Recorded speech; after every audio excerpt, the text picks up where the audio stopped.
सावी जो मराठीमध्ये मी सावी तुमचं खूप खूप मनापासून स्वागत करते। आज आपण संक्रांत स्पेशल भागामध्ये खमंग आणि संपेपर्यंत मस्त कुरकुरीत राहणारी तिळगुळाची करंजी कशी करायची याची अगदी सोपी रेसिपी पाहतोय। चला तर मग आता वेळ न घालवता पटकन रेसिपीला सुरुवात करूयात। पण त्याआधी नेहमीप्रमाणे एक छोटीशी रिक्वेस्ट आहे। रेसिपी तुम्हाला कुठल्याही क्षणी थोडी जरी आवडली तर रेसिपीला लाईक आणि चॅनलला सबस्क्राईब करायला अजिबात विसरू नका। सुरुवातीला मी या ताटामध्ये अर्धा किलो बारीक रवा चाळून घेतला आहे। करंजीसाठी आपल्याला बारीक रव्याचाच वापर करायचा आहे। आता यामध्ये आपल्याला चवीसाठी अर्धा चमचा मीठ घालायचं आहे। आता मीठ आपण व्यवस्थित या रव्यामध्ये मिक्स करून घ्यायचं आहे। तर ही आजची रेसिपी माझ्या आईची आहे। माझी आई नेहमी करंजी बनवताना रव्याचीच कणिक मळते आणि रव्याचीच करंजी खायला देखील खूप टेस्टी लागते। आता यामध्ये मीठ मिक्स केल्यानंतर आपल्याला 4 चमचे साजूक तूप कडकडीत गरम करून यामध्ये घालायचं आहे। सुरुवातीला चमच्याने मिक्स करायचं आहे कारण तूप खूप गरम आहे। आपण हाताने मिक्स केलं तर हात भाजू शकतात। थोड्या वेळानंतर तूप आपलं थोडंसं थंड झालं आहे। आता चमचा बाहेर काढून काय करायचं की हातानेच हे तूप या रव्याला अगदी व्यवस्थित लावून घ्यायचं आहे। प्रत्येक रव्याच्या कणाला तूप चांगलं लागलं गेलं पाहिजे, म्हणजे आपली करंजीसुद्धा मस्त खुसखुशीत कुरकुरीत तयार होते। तर तुम्ही पाहू शकता संपूर्ण रव्याला मी चांगलं तूप लावून घेतलं आहे। आता आपल्याला यामध्ये थोडं थोडं पाणी घालून याची थोडीशी सैलसरच कणिक मळून घ्यायची आहे। कारण ही कणिक मळताना आपण रव्याचा वापर केला आहे आणि रवा फुलण्यासाठी आपल्याला सुरुवातीला थोडीशी सैलसर कणिक मळायची आहे, म्हणजे ती नंतर छान सेट होते। तर तुम्ही पाहू शकता अशा प्रकारे आपल्याला थोडीशी सैल अशी कणिक मळून घ्यायची आहे। आता ही कणिक आपल्याला एखाद्या डब्यामध्ये भरून ठेवायची आहे, जेणेकरून याला हवा लागल्यावर ही कणिक कोरडी होणार नाही किंवा कडक होणार नाही। डब्यात भरू शकता, भाजीपात्रात भरू शकता किंवा एखाद्या पातेल्यात देखील अशा प्रकारे तुम्ही कणिक ठेवू शकता। आता यावरती झाकण ठेवून ही कणिक आपल्याला 2 ते 2.5 तास साईडला ठेवून द्यायची आहे, म्हणजे रवा आपला छान मुरतो। आता करंजीच्या सारणासाठी आपण लगेच तीळ भाजून घेऊयात। तर इथे गॅसवरती मी कढई ठेवली आहे आणि त्यामध्ये अर्धा किलो तीळ घालते आहे। आता गॅस चालू करायचा आहे आणि मिडियम गॅसवरती आपल्याला हे तीळ खमंग भाजून घ्यायचे आहेत। आता या तिळाला पहा एकसारखं आपल्याला सतत हलवत राहायचं आहे, जेणेकरून सर्व बाजूने आपले तीळ अगदी खमंग भाजतील। मी करंजीसाठी आज गावरान तिळाचा वापर करते। गावरान तिळामुळे करंजीला चव खूप छान येते। पण तुम्हाला जर नाही मिळाले तर तुम्ही पांढरे म्हणजे पॉलिशचे तीळसुद्धा वापरू शकता। आता हे तीळ आपण भाजून घेऊयात। 7 ते 8 मिनिटानंतर तुम्ही पाहू शकता तिळाचा हलकासा रंग बदलला आहे आणि तीळ छान चटकायला लागलेत। असे तीळ चटकायला लागले की समजायचं तीळ आपले खमंग भाजलेत। खूप जास्त हे तिळाला करपू द्यायचं नाही, नाहीतर करंजीची चव आहे ती थोडीशी कडवट येते। आता मी गॅस बंद केला आहे। हे तीळ आता थंड होण्यासाठी आपण एका दुसऱ्या भांड्यामध्ये काढून घेऊयात। आता तीळ थंड झाल्यानंतर मिक्सरचं भांडं घ्यायचं आहे आणि त्यामध्ये आपल्याला हे तीळ घालायचे आहेत। अर्धा किलो तीळ आहेत, ते एकदम बारीक होणार नाहीत, म्हणून मी हे तीळ 2 बॅचमध्ये बारीक करणार आहे। आता झाकण लावून आपण मिक्सर चालू बंद करत हे तीळ बारीक करून घेऊयात। आता एक ताट घ्यायचं आहे आणि बारीक केलेले तीळ आपल्याला या ताटामध्ये काढून घ्यायचे आहेत। आता राहिलेले तीळसुद्धा आपल्याला याच पद्धतीने बारीक करून घ्यायचे आहेत। आता मी संपूर्ण तीळ बारीक करून घेतलेत। आता एका ताटामध्ये आपल्याला बारीक फोडून किंवा चिरून अर्धा किलो गूळ घ्यायचा आहे। तर मी गूळ फोडून घेतला आहे, तुम्ही बारीक बत्याने चिरूनसुद्धा घेऊ शकता किंवा किसणीने किसूनसुद्धा घेऊ शकता, जसं तुम्हाला सोपं वाटेल तसं। आता यामध्ये आपण बारीक केलेले तीळ घालून घ्यायचे। इथे मी अर्धा किलो तिळासाठी अर्धा किलोच गूळ वापरला आहे। पण प्रत्येकाची खाण्याची चव वेगळी असते, म्हणजे कोणाला जास्त गोड आवडत नाही तर कोणाला कमी गोड आवडत नाही।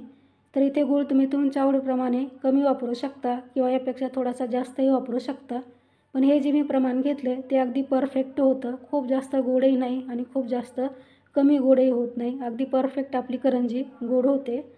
तुम्ही इथे पाहू शकता तिळगुळाचं मिश्रण आपलं बऱ्यापैकी मिक्स झालं आहे, पण हे छान एकजीव झालं नाही। त्यासाठी काय करायचं की मिक्सरचं भांडं घ्यायचं आणि त्यामध्ये हे थोडं थोडं मिश्रण घालून मिक्सरला फिरवून घ्यायचं। असं केल्यामुळं काय होतं की आपलं हे तिळगुळाचं मिश्रण छान एकजीव होतं। तर तुम्ही पाहू शकता मिश्रण आपलं छान एकजीव झालं आहे आणि याला रंगही खूप सुरेख आला आहे। आता राहिलेलं मिश्रणसुद्धा आपल्याला याच पद्धतीने फिरवून घ्यायचं आहे। तर इथे आपले संपूर्ण तीळ फिरून झालेले आहे। तर इथे आपलं खमंग तिळगुळाचं करंजीचं सारण तयार झालं आहे। आता पहा मी भाजलेले 2 चमचे तीळ बाजूला ठेवले होते आणि नंतर यामध्ये मिक्स करते। असं केल्यामुळं काय होतं की करंजी खाताना हे तीळ जेव्हा दाताखाली येतात त्याची चव अप्रतिम लागते. करंजीसुद्धा खायला खूप मस्त लागते.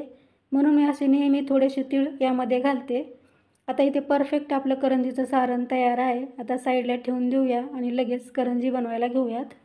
तर इथे पिठालासुद्धा आपल्या 2 तास झालेले आहेत.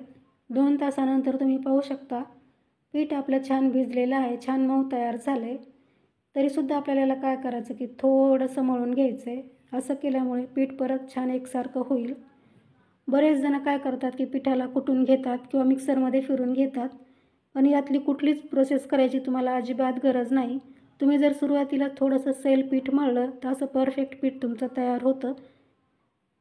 आता आपण लगेच लाट्या बनवून घेऊयात.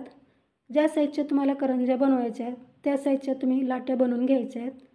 तर मी आता अशा पद्धतीने काही लाट्या बनवून घेते. तर थोड्या लाट्या मी बनवून घेतल्यात. आता आपण लगेच याची पारी लाटून घेऊयात. याची पारी लाटताना पहा खूप जास्त पातळी लाटायची नाही आणि खूप जास्त जाडही ठेवायची नाही. मीडियम थिकनेसची आपल्याला पारी लाटून घ्यायची आहे.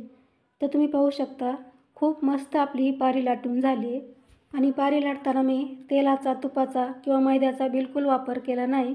कारण पीठ आपलं परफेक्ट तयार झालं आहे. त्यामुळे पारीसुद्धा आपली परफेक्ट तयार झाली आहे.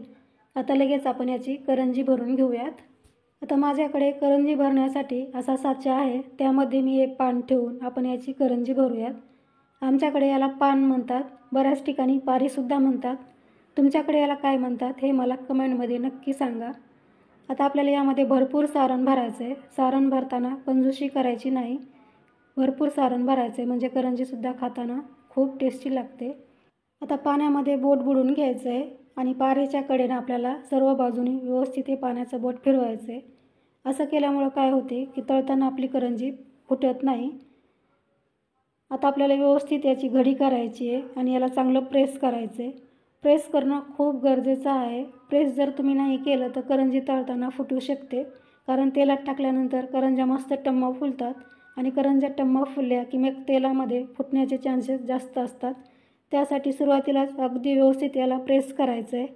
तर व्यवस्थित प्रेस केल्यानंतर आपल्याला साचा असा बंद करायचा आहे जेणेकरून या करंजीच्या साईडला मस्त डिझाईन तयार होईल आणि एक्स्ट्राचं पीठसुद्धा आपलं वेगळं होईल. तर तुम्ही पाहू शकता खूप मस्त आपली करंजी तयार झाली आहे, अप्रतिम दिसते. करंजीच्या वरची पारीसुद्धा पहा छान पातळ तयार झाली आहे, खूप जास्त जाडही नाही आणि सारणसुद्धा यामध्ये आपण अगदी भरपूर भरलं आहे. आता राहिलेल्यासुद्धा करंज्या मी याच पद्धतीने बनवून घेते.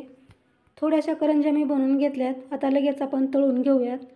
तळण्यासाठी गॅसवरती कढईमध्ये तेल चांगलं गरम होऊ द्यायचं आहे आणि मगच त्यामध्ये करंज्या सोडायच्या आहेत. करंज्या तेलात सोडल्यानंतर गॅसची फ्लेम आपल्याला मिडियम करायची आहे आणि मिडियम गॅसवरती अशा मस्त आलटपलट करून खमंग, कुरकुरीत आणि सोनेरी रंग येईपर्यंत या करंज्या तळून घ्यायच्या आहेत. तर तुम्ही पाहू शकता करंज्या आपल्या खूप मस्त तयार झाल्यात. खूप सुंदर याला बबल्ससुद्धा आलेत आणि छान सोनेरी रंग या करंज्याला आला आहे. तेव्हा समजायचं करंज्या आतपर्यंत खमंग तळल्यात. आता बाहेर काढून घ्यायच्या आहेत आणि राहिलेल्या करंज्यासुद्धा आता याच पद्धतीने मी तळून घेते. तर तुम्ही इथे पाहू शकता संपूर्ण करंज्या मी बनवून घेतल्यात आणि खूप सुंदर सुरेख अशा ह्या तिळगुळाच्या करंज्या तयार झाल्यात. तर तुम्हीसुद्धा आता या संक्रांतीला तिळगुळाच्या या सोप्या पद्धतीने खमंग कुरकुरीत करंज्या बनवून पहा आणि कशा झाल्या हे मला कमेंटमध्ये सांगायला अजिबात विसरू नका. आणि रेसिपी तुम्हाला कशी वाटली हे देखील मला तुम्ही कमेंटमध्ये सांगत जा. रेसिपी तुम्हाला आवडली असेल तर रेसिपीला लाईक करून चॅनलला सबस्क्राईब करायलासुद्धा विसरू नका. सोबतच बेल आयकॉनवरती क्लिक करा म्हणजे माझ्या येणाऱ्या नवीन रेसिपीचं नोटिफिकेशन तुम्हाला सर्वात अगोदर मिळेल. तर लवकरच भेटू आणखी एका अशा छानशा रेसिपीसह. तोपर्यंत मस्त खा आणि हेल्दी राहा. धन्यवाद.